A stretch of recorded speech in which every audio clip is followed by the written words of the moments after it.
Hola, bienvenidos a nuestro episodio de este podcast. Hoy nos encontramos con Edwin Sánchez, un artista con una visibilidad y trayectoria muy relevante, ganador del premio Luis Caballero en el año 2020 con su proyecto Torcido, el cual ahonda en las dinámicas culturales del barrio Santa Fe y la gentrificación que éste sufre por construcciones que van enmarcando la periferia del barrio.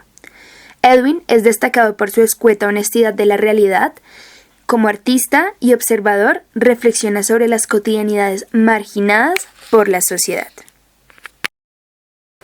Bueno, hola, buenas tardes, nos presentamos. Somos Luwin y Valeria, los estudiantes de Artes Plásticas de la Facultad de Artes ASAP. Nos encontramos sumamente fascinados por su proceso artístico y documental hoy. Y estamos realmente felices por estar compartiendo este espacio de diálogo en torno a su trabajo y la visión del arte que se está gestando en Colombia. Bueno, con esta introducción damos inicio a la conversación. Hola Edwin, ¿cómo estás? ¿Cómo te encuentras? Bien, bien, ¿cómo están? Sí, bien, acá, nerviosos. Está rico el tinto. Sí. Nos gustaría hablar un poco sobre tus inicios en el arte, teniendo en cuenta que tienes un pregrado en diseño industrial con una tesis laureada. Me gustaría que nos contaras cómo fue ese tránsito entre el diseño y las artes. ¿Qué preguntas o necesidades aparecieron para pensar en lo artístico como una profesión o un estilo de vida? Y si crees que los conocimientos en diseño industrial se han visto reflejados de alguna manera en tu obra. Bueno, yo estudié diseño industrial, digamos que tengo como una facilidad para el dibujo y por eso comencé a estudiar diseño, pero realmente conforme iba terminando diseño pues me iba pues más acercando al arte a partir del dibujo, sí, a través del dibujo.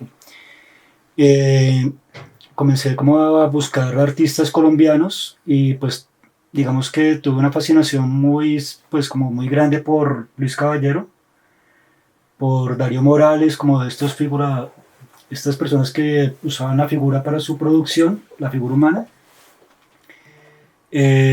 Caballero, digamos que me gustaba mucho como a nivel de expresividad y como un poco la violencia que trabajaba con sus obras. Y la tensión que había como en las formas también me atraía mucho y comencé pues a tratar de imitarlo. Y después me acerqué un poco más como a nivel de pintura, pero ya más como a nivel empírico. Pero siempre como pues, primero que todo estudiando diseño, pero también como un poco interesado en el arte, ¿sí?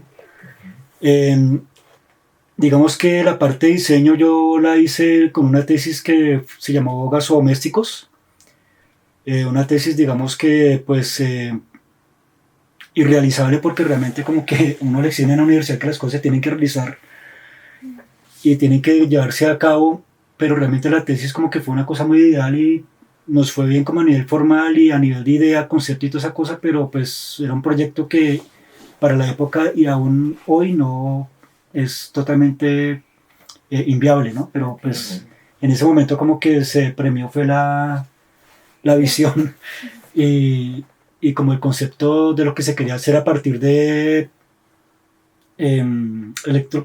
gasodomésticos, o sea, objetos de consumo basados en gas, ¿sí?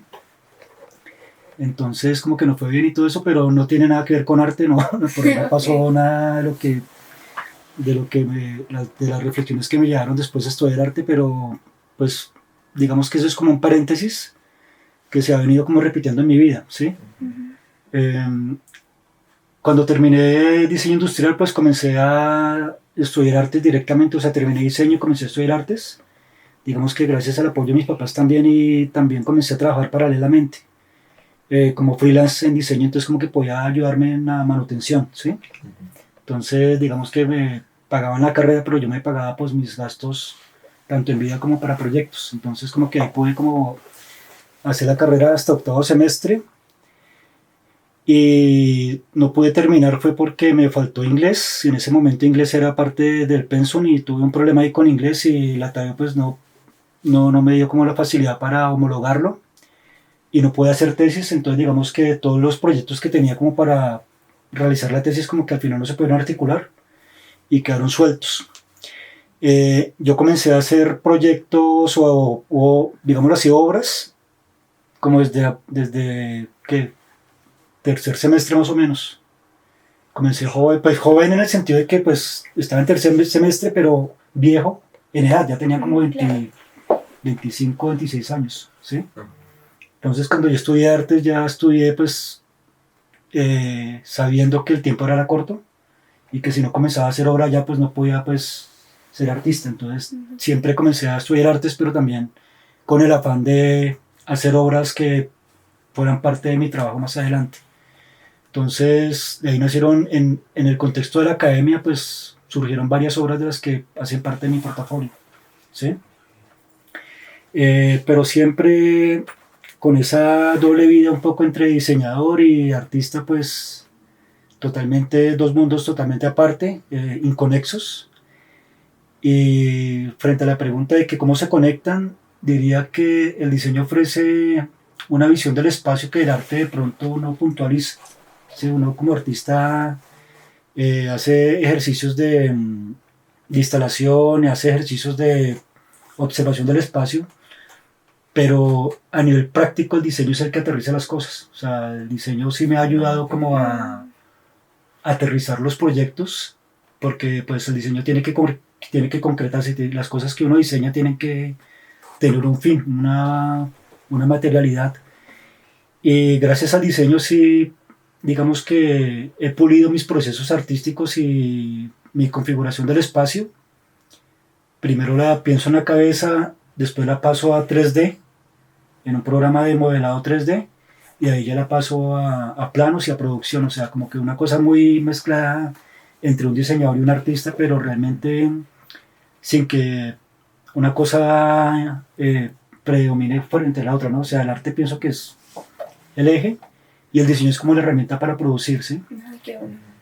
Pero a nivel práctico en la vida real, yo trabajo en una oficina de diseño tiempo completo y por la noche hago arte y los fines de semana hago arte y no tiene nada que ver una cosa con la otra. Ese es como el día a día. Okay.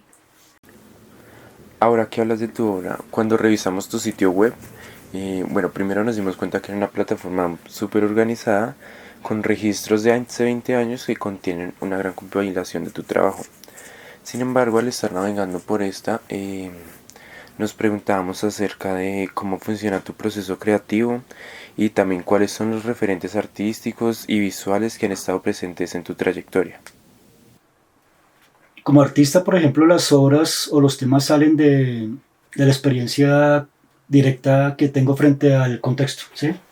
Entonces, digamos que alguna vez en esos trabajos freelance, cuando estaba estudiando arte, me llamaron de la policía para hacer unos afiches, unos carteles de Se Busca, guerrilleros. y me llamó mucho como el contexto porque era para la inteligencia de la policía. Entonces, con una amiga teníamos un negocio ahí como medio lo que saliera y nos contactaron pues para imprimir unos afiches así súper urgente. Y le metimos el afiche y lo sacamos en varios días. Y a los policías les gustó y como que esa inmediatez como que funcionó. Entonces a partir del diseño del freelance también pude tener acceso a involucrarme como en ese contexto de la inteligencia de la policía y pues ahí pude sacar varios trabajos, ¿sí? También en el contexto también cercano, por ejemplo, un poco, yo vivo en el centro y cuando comencé a conocer el centro, o sea, cuando entré a la Tadeo, pues comencé a conocer el centro y la Tadeo en ese momento era un espacio como de prostitución, de trago, de mucha, pues, muy fuerte, ¿sí? Estaba la 24 que era una zona trans, habían comunas, digamos que era un contexto bastante precarizado, y digamos que cuando uno se da cuenta donde uno está, pues comienza como a interesarse, pues porque es un espacio muy diferente del cual uno viene. Entonces me comencé a interesar, pues, qué es lo que pasa en el centro, cómo funciona la prostitución, porque hay dinámicas que uno no ve y después aparecen, porque el centro cambia de día y de día es una cosa y de noche es otra. Entonces como que todas esas cosas me comenzaron a interesar, pero ya estudiando artes. Entonces ahí fue como comencé desde mi experiencia personal, comencé a mapear el centro y los espacios que digamos no conocía, ¿sí? Entonces digamos que la obra que he desarrollado siempre tiene eso, o sea, todos los trabajos pasan por uno, o sea, van pasando por uno, digamos que uno se convierte como en ese, en ese ojo que permite percibir ciertas cosas y lo pasa a una obra, lo transcribe en una obra o en una instalación. Entonces digamos que en ese sentido mi obra viene a ser como una crónica, ¿sí? Y yo me considero más, pensándolo bien, como un cronista, ¿sí? Como que el cronista me da como esa posibilidad de puntualizar qué es mi obra y también un cronista que va hacia un resultado más visual que escrito, ¿sí? Como una cosa más experimental. Entonces digamos que en ese sentido todo lo que hago tiene que ver con lo que he vivido, con lo que me ha pasado y siempre estoy atravesado, o sea, digamos que no pretendo ni nunca ha sido para mí como la finalidad hacer una obra objetiva, o sea, desde el objetivo es de decir esto es la verdad, no. Esta es mi visión de la realidad, de lo que me pasa, es mi visión, no estoy diciendo nunca así es y así tiene que ser y eso es inamovible, no. Es mi visión y el espectador dará cuenta con su experiencia si complementa o no mi visión, ¿sí? Entonces como que siempre me ha interesado eso, nunca sesgar. O sea, no creo que el arte tenga esa posibilidad de que tenga que decir la verdad, no. Ni tampoco creo en el arte que tenga un servicio moral tampoco. O sea, esas palabras para mí No van. no van. Sí, entonces, por un lado, pues, la obra siempre la atravieso y por otro lado también mi visión siempre es la crónica y también mis obras son todas versiones subjetivas de la realidad, ¿sí? Son visiones de, ¿sí? No pretendo ser como una visión que así la indigencia no, y así es el mundo del Santa Fe tampoco, es una visión particular y eso toca tenerlo muy en cuenta pues claramente para pues enfrentarse al trabajo. Ok, ya tenemos presentes tus referentes en el dibujo, pero nos interesa mucho saber puntualmente qué artistas han inspirado tu obra. Bueno, cuando yo entré a artes por el dibujo, sí, por la pintura, pero poco a poco fui conociendo la instalación, el video, la fotografía. Yo no soy fotógrafo, pero me gusta hacer fotografía, ¿sí? Pues, o es necesario. No me gusta la fotografía, sino me gusta el registro. O sea, la fotografía no tengo como esa estética del fotógrafo, no, sino es el registro. Entonces, pienso que a mí lo que me interesaba realmente no era la pintura del dibujo, sino contar historias. Entonces, el arte fue lo que pues, me ayudó como a contar historias y que cómo se cuentan las historias, pues a partir de darles veracidad, darles como algún sentido como de contacto con la gente y toda esa cosa. Y la pintura del dibujo como que ya son herramientas demasiado subjetivas. En cambio, cuando uno presenta un registro, pues ya hay un estado que uno puede equipararse con el espectador, ¿sí? Entonces, por ejemplo, si yo hago una grabación de clases de cuchillo en un ambiente de centro, la persona que ve clases de cuchillo identifica el centro, entonces como que hay una especie como de empatía o de contextualización de la pieza. Y dije, no, pues realmente, dije no, sino que realmente uno se da cuenta inconscientemente que la mejor manera de contar historias, de un poco de hablar de lo que uno vive, es a partir del registro, ¿sí? Porque el registro es como ese punto común entre una persona y otra, ¿sí? Entonces, frente a eso, pues mis referentes han cambiado. Entonces comencé con el dibujo y después conocí pues videoartistas, Santiago Sierra un poco que estamos hablando ahorita en el sentido de ese artista que rompe estructuras, rompe la moral, ¿sí? Yo crecí o me formé en una especie como de grupo donde se tenía que romper cosas para uno hablar, para uno existir, para uno abrirse paso, ¿sí? Y romper cosas en el sentido de enfrentarse al poder, ¿no? Enfrentarse a lo establecido, ¿sí? Entonces a partir de eso es que uno comienza como a ser un poco incómodo, comienza uno a pelearle a los de arriba, comienza uno como a hablar de ciertas cosas que están mal vistas en ese momento. Y de mi referente está Santiago Sierra, mucho arte de arte y ciudad. En mi época el arte y ciudad era como el tópico o el núcleo conceptual de muchas obras. Entonces, por ejemplo, Gordon Matta Clark que es este hijo de Roberto Mata, que estudió arquitectura, pero que terminó siendo artista, y la obra de él es, pienso, como muy marcadora pues, en mi trabajo, ¿sí? Hay muchos, José Alejandro Restrepo a nivel colombiano, Wilson Díaz, sí, digamos que los referentes se van nutriendo muy poco a poco, pero en realidad hay muchísimos. Okay. Contabilizarlos es complicado, sí. Bueno, pero nos hacemos una idea a grandes rasgos. Me gustaría que iniciáramos a hablar puntualmente de tu trabajo. Ya nos has contado del contexto del Atadeo y que estabas rodeado de este espacio directamente. Pero cuéntanos cómo terminas involucrándote en este mundo tan denso, aparentemente, y qué implicaciones te ha traído. Digamos que pasa una cosa, para mí es muy clave uno hablar de cosas que sean propias, ¿sí? Y lo otro, no caer en clichés ni en lugares comunes. Entonces, digamos que en ese momento había unos referentes, Santiago Sierra en España, pero la obra de Santiago Sierra es muy compleja también, o sea, no es, o sea, es muy, digamos, cuestionable en algunos momentos, porque es muy condescendiente con lo comercial también. Pero digamos que poco a poco uno se va formando como una línea de trabajo donde no quiere hacer la repetición de, ¿sí? Entonces como un poco abrir espacio.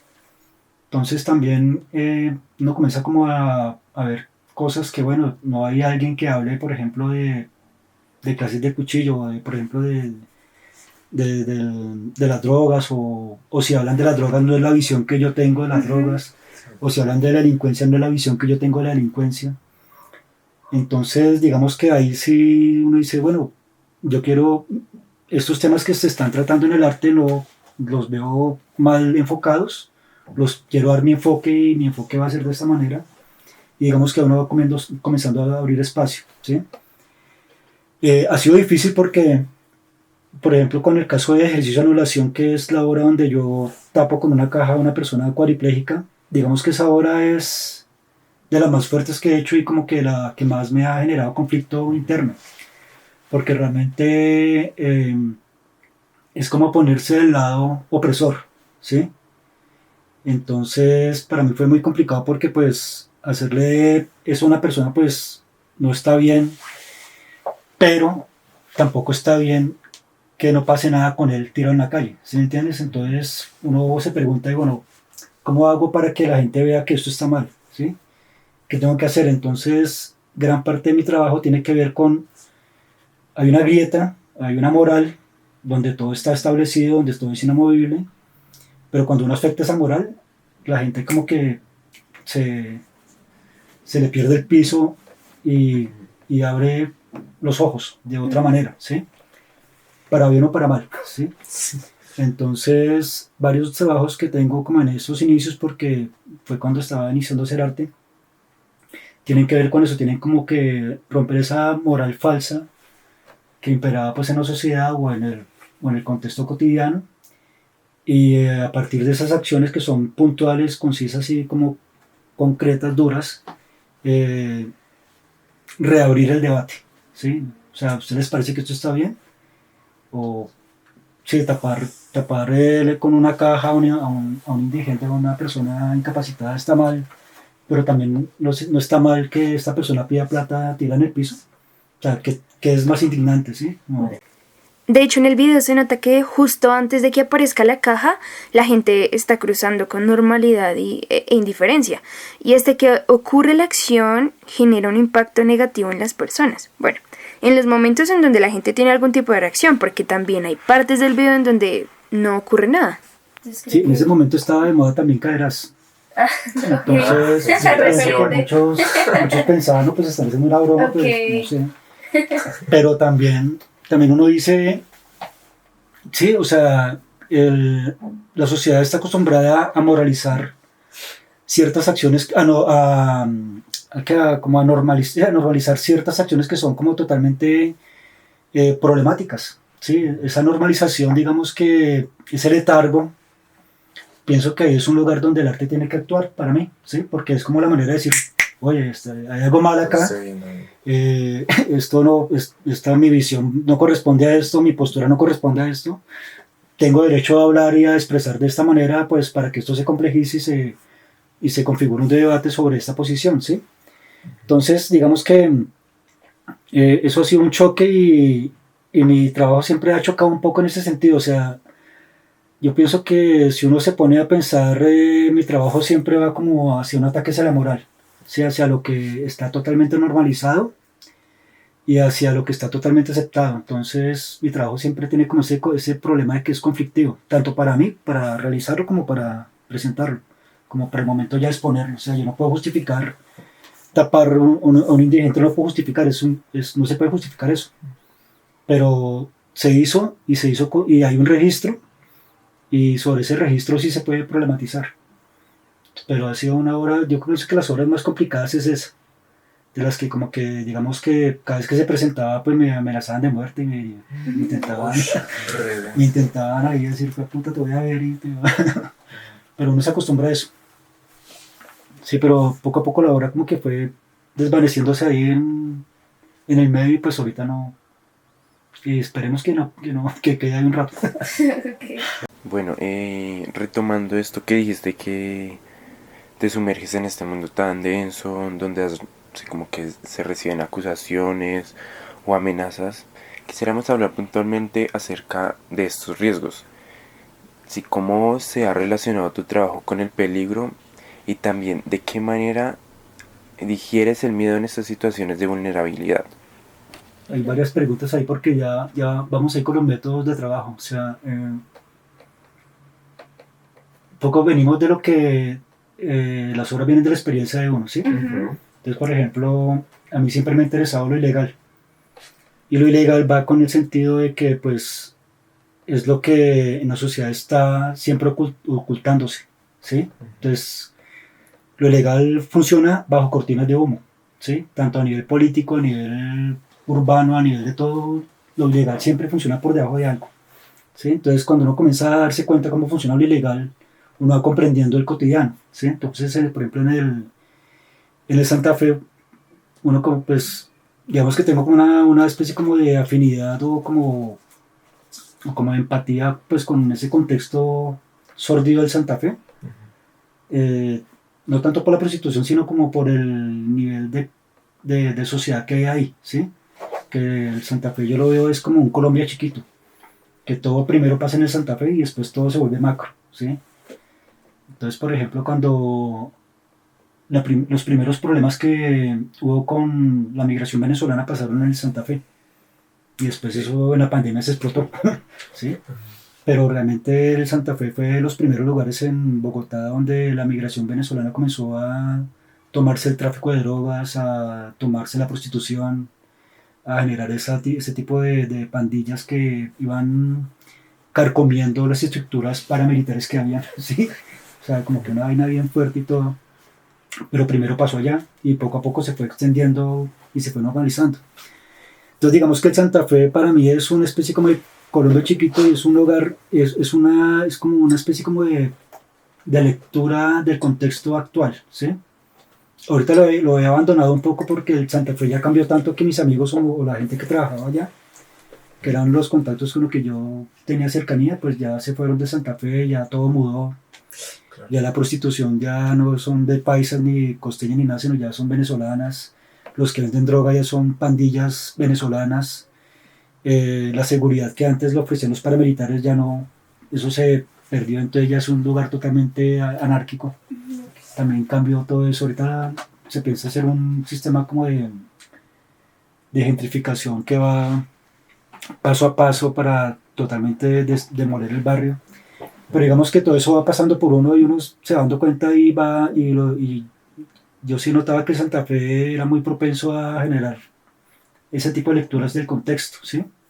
Entonces como que comencé a mapearlo y a hacer trabajos allá. Pero fue muy interesante como lo que uno ha encontrado y las personas con las que uno ha hablado. Y otra cosa muy importante, yo tengo una cuestión muy afín hacia el victimario, que ahorita muy contrario a lo que pasa ahorita, que el victimario es cancelado y es anulado y no tiene voz. yo me puse a pensar y para mí el victimario es súper importante. Y no es victimario desde el lado de vista moral ni nada, sino como persona. O sea, humanizar al victimario también es una posibilidad también de comprender el problema de raíz estructural que pasa por Colombia, ¿sí? Entonces he tenido la oportunidad de entrevistar a paramilitares, a proxenetas, a personas pues, que hacen tráfico y todo esto y mirar el punto de vista de un lado objetivo en el sentido como sin prejuicios, ¿sí? Yo entrevisto a un asesino, no lo entrevisto como asesino, sino como persona. Okay. Entonces hay que quitarse la cobija moral y el prejuicio moral para que uno pueda establecer una relación de diálogo directa. Y pienso que ha sido bastante gratificante, es muy importante. Como quitarse ese prejuicio moral y ese prejuicio también de que, uy, usted es asesino, entonces usted, ¿no? Estamos acá, usted y yo estamos en igualdad de condiciones y quiero conocer de su vida y cuénteme cosas. Entonces, eso lo he hecho y ha sido bastante grato como ese tipo de mirada. Muy diferente a lo que pueden tratar otros artistas. O sea, el tema de los paramilitares, en esa época donde yo hice, por ejemplo, desapariciones, varios artistas lo han tocado, pero desde el lado moral. Entonces uno dice, no, marica, no es la visión que yo comparto, para mí el problema estructural está en otro lado y quiero entrevistar al victimario porque el victimario tiene la información. La víctima sí, pero el victimario también, el victimario es el que ejecuta. Y si no comprendemos a la persona que ejecuta, pues tenemos solo una parte de la historia. Entonces para mí es súper importante el victimario y lo ilegal, como esa cosa que generalmente la gente intenta tapar o obviar. Nosotros nos preguntábamos esto respecto al miedo, porque finalmente si has estado en situaciones de vulnerabilidad, o tal vez esas primeras veces ingresando a estos espacios a los que las personas suelen tomar distancia, porque claro, uno dice, allí está el peligro. Lo más importante es como uno acoplarse al espacio. Entonces, por ejemplo, en el contexto del Santa Fe, todo el trabajo lo desarrollé como lo que es un putero. ¿Sí? Un putero vaya a tomar y a ver y toda esa vaina. Y, entonces, si uno va desde ahí, pues uno puede entrar y grabar y todo. La gente no sabe que uno está grabando, obviamente. Que si allá se maneja mucha droga y mucho dealer. Entonces a las personas que ven así con sospechosas, pues las requisan y las bajan, ¿sí? Pero el hecho del miedo, pues no, pues cuando uno está tomado, no hay miedo. No hay miedo. Es cierto. Y también, por ejemplo, cuando me robaron la plata, pues yo estaba muy tomado también, entonces como que también, pues es parte de lo que uno hace. Pero uno no es el que se emborracha y vaya a emborracharse solamente y a estar con vida ni nada, sino yo iba como a hacer un análisis y yo anotaba, dibujaba, grababa, entonces como que todo eso fue parte del trabajo. Okay. O sea, pero siempre tomando. Y también una parte importante es que a las personas uno las conoce también así. Entonces hay trabajos que se hicieron tomando, porque tomando es la única manera de uno conocer personas en esos contextos, ¿sí? Sí, como iguales. Sí, es como entonces varios trabajos pues, se han logrado así o han terminado así también, ¿sí? Entonces es como acoplarse y también como, digamos que cuando uno entra en esos contextos y se acopla, digamos que el miedo, sí, me pueden robar. Es parte como del... O sea, si uno, por ejemplo, se emborracha con travestis o con personas trans, pues lo pueden robar, o sea, el porcentaje que lo roban es el 90%, sí. Entonces como que es parte de asumir eso. O si uno está grabando en tal parte, entonces uno dice, bueno, pues me pueden pillar, pues toca asumir eso. Pero, sí, pero yo siempre he tenido como esa cuestión de que no me han pillado así. Sí me han pillado, pero no ha pasado así nada grave. Ok, qué bueno. La mayoría como de tu trabajo son videos, y eso es una constante. Se han presentado diversas formas para dar vida a esto que llamas crónicas visuales. Quisiéramos preguntarte si has encontrado limitaciones en el lenguaje audiovisual para dar cuenta de la experiencia de lo vivido. Digamos que la experiencia es intransferible, o sea, lo que uno vive, por más que uno tenga reloj mental, video, registro, toda esa vaina, no se puede transmitir la experiencia real. O sea, el hecho de emborracharse de Santa Fe uno no lo puede transmitir en torcido, ¿sí? porque por eso mismo está el miedo, está el impacto que tiene con las personas, toda esa cosa. Entonces, partiendo desde ahí, mi interés no es transferir lo que yo hago tal cual, sino, por eso es una visión objetiva, es parte de lo que yo viví allá, sí es parte, no es, o sea, si se quiere tener una experiencia objetiva, toque ir al sitio, ¿sí? O sea, si quiere tener la experiencia de Santa Fe, toque ir a Santa Fe. O sea, lo que uno hace es coger unos registros, digamos, puntualizar algún tema, generar algún direccionamiento con respecto a una mirada moralista o algo así que uno quiera criticar, pero realmente lo que uno ofrece está allá, ¿sí? Sí. O sea, si quiere comprobar lo que yo digo, pues vaya, o sea, vaya y aprenda y mueva. Entonces pienso que uno no es como que la persona entienda o diga estoy transmitiendo, porque eso es imposible de transmitir. O sea, lo que uno vive en Santa Fe no. O sea, por ejemplo, el luto no se puede transferir a una persona, o sea, no, porque la experiencia del luto es personal, ¿sí? Lo que uno puede hacer de pronto es elaboraciones y todo, pero digamos que transferir esa emoción o ese sentimiento no es intransferible.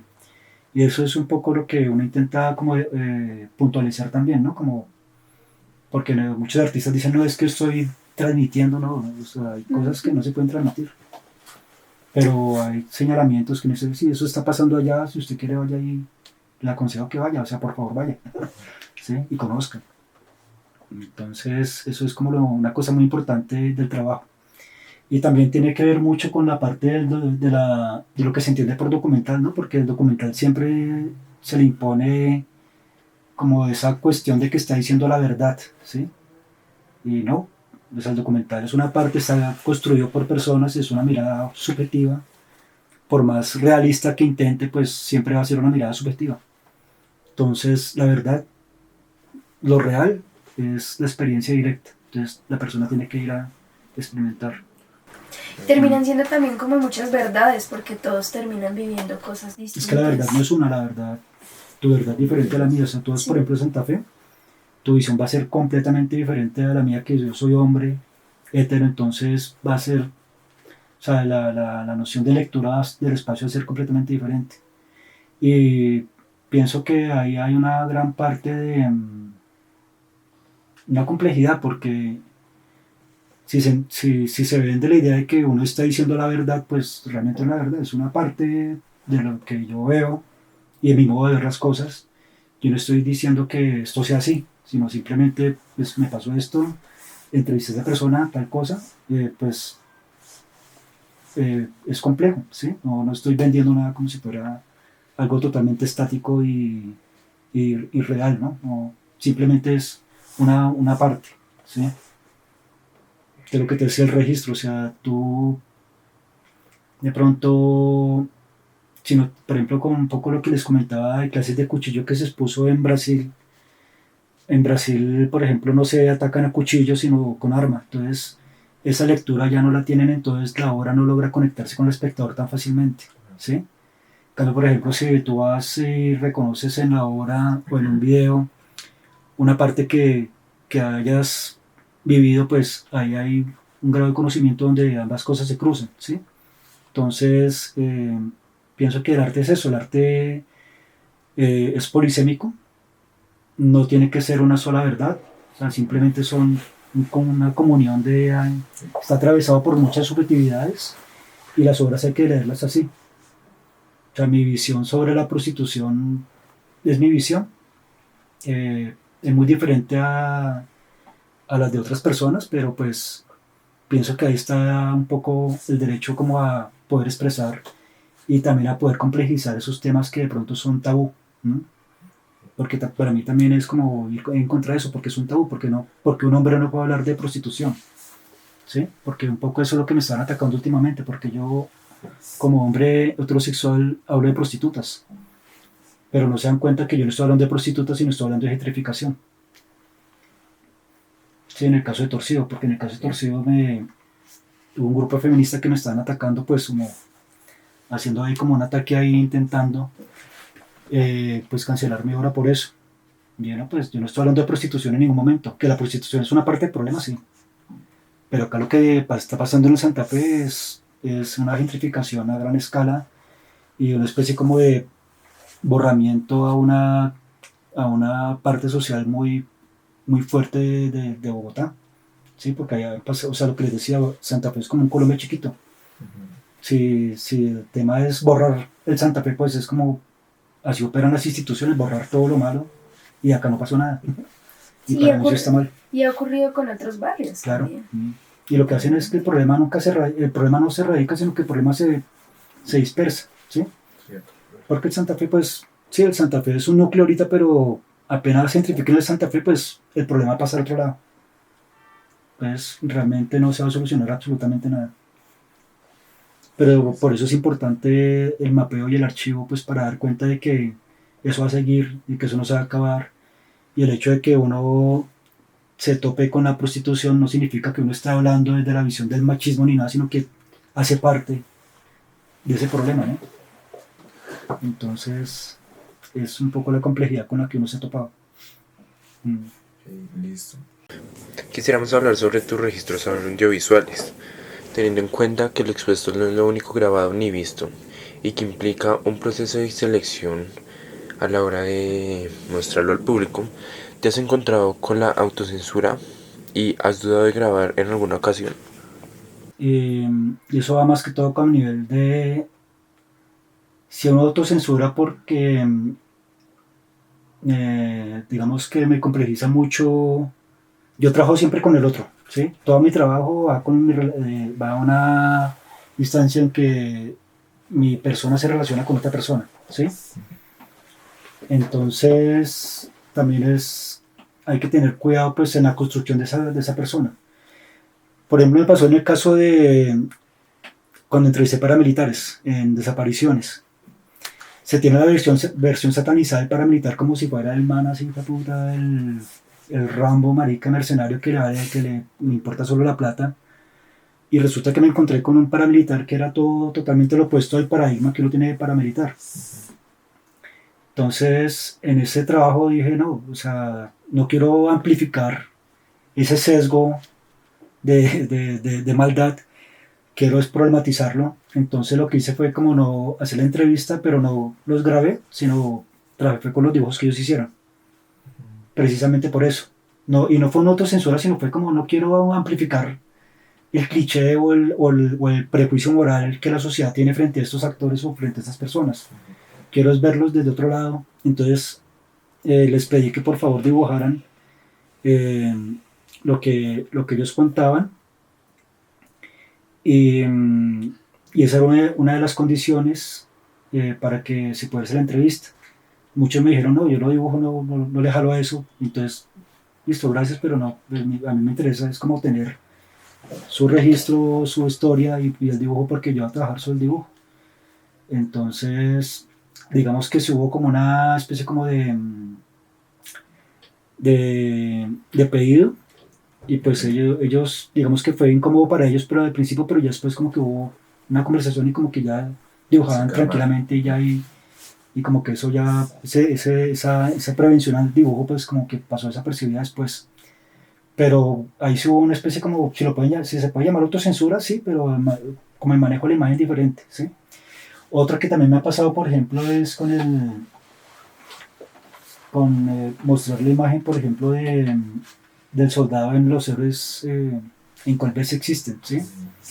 También no caer en el porno normal, o sea, como también no caer en ese bioporno y en mostrar así explícitamente la persona, sino también quería mostrar la persona desde otro punto de vista, ¿sí? Entonces, ahí, digamos que, no sé si es censura o qué, pero sí hay una especie como de cuidado con la imagen. Sí, como tomar otras decisiones para, sí, como decidir. Sí, decidir y a veces que hay que ocultar y a veces que no, pues para eso, para no caer en clichés, porque es como, o sea, reafirmar la parte moral de la sociedad y reafirmar esos moralismos que digamos que sesgan el pensamiento de comunidad que es Colombia. No voy con eso. O sea, para mí Colombia es una parte de complejidades, que muchas personas son diferentes contextos y todo, y como generar esa distancia entre unos y otros para mí como que no es complejo, ¿sí? Entonces lo que uno intenta es siempre como no humanizar, sino como problematizar esa falsa moral que tiene la sociedad también, ¿sí? Claro, y es que la imagen tiene el poder de eso. Entonces, Y también hay veces que uno dice, marica, no quiero grabar esto, pero hice bajar la cámara. No quiero tampoco caer en la pornomiseria y cuando caigo en la pornomiseria quiero que sea directa, o sea, frontal. No quiero que sea como una cosa que sí y no. ¿Sí?